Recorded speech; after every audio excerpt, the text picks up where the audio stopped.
Monsieur Rasmane Ouedraogo, homme de culture, acteur de la révolution d'août 1983. Bonjour, monsieur. Bonjour tout le monde. Merci de nous avoir invités, surtout de nous avoir fait l'honneur de participer à votre toute première émission. C'est historique qu'il faut saluer parce que nous avons besoin d'espace comme celui-ci pour pouvoir justement aider à avancer et aussi à mobiliser les citoyens autour de l'idéal de la révolution populaire et progressiste. Il y a deux contextes essentiels.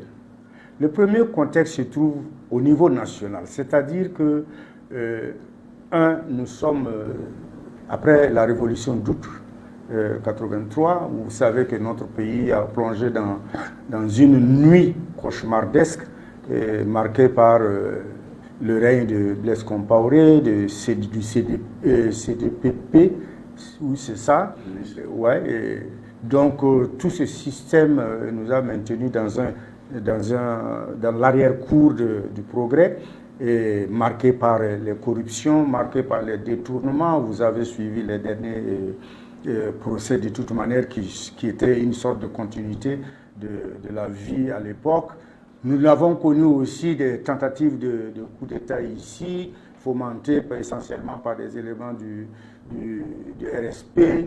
Un gouvernement de transition a été installé qui est resté toujours dans des réformes inachevées. Le peuple se plongeait de plus en plus dans une paupérisation généralisée. L'école était en panne, la justice en panne, les différentes politiques mises en œuvre en panne.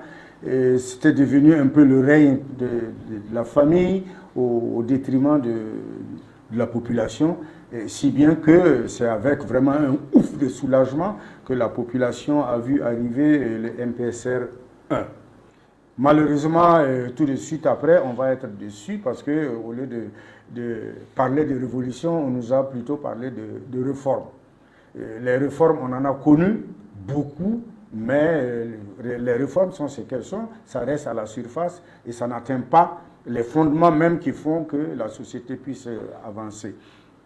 Et la chance, une bénédiction vient toujours à deux, et qu'il faut saisir, c'est l'arrivée du président, du capitaine Ibrahim Traoré avec le MPCR 2, qui tout de suite, en tout cas par ses actions, a pu identifier très rapidement tous les problèmes qui sont les nôtres, notamment l'insécurité, premier obstacle, le pillage de nos richesses qui partaient à l'extérieur, et le manque de souveraineté nationale, et autant de problèmes en tout cas qui faisaient que très vite il a su mobiliser la population, il est allé dans leur direction, dans la mise en œuvre de beaucoup d'autres projets au niveau de la santé, il y a mis le pied, notamment vous verrez la construction de l'hôpital à Bobo-Dioulasso. Nous sommes indépendants depuis plus de 60 ans, c'est la première fois qu'on voit ériger un hôpital de cette qualité-là.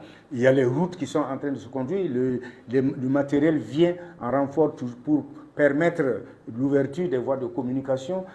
Autant de choses qui font qu'aujourd'hui, on ne pouvait qu'aboutir à là. Pourquoi la révolution progressiste et populaire? Progressiste parce que justement, quand vous constatez, nous avons toujours eu, même nous, du primaire jusqu'à récemment, on disait le Burkina, la Haute-Volta, pays agricole, essentiellement agricole, enclavé et tout. Il a commencé par enclaver, par désenclaver. Il a commencé par justement faire mentir qu'il y a de la richesse et que c'est parce que la richesse n'allait pas là où il faut. Au niveau de l'agriculture, surtout cette année, on l'a vu, faire venir des milliers de tracteurs pour aider la population justement à produire suffisamment. Si on veut retourner au slogan sankariste, produisons ce que nous mangeons, mangeons ce que nous produisons, donc nous consommons. Donc il est en train de résoudre fondamentalement cette question.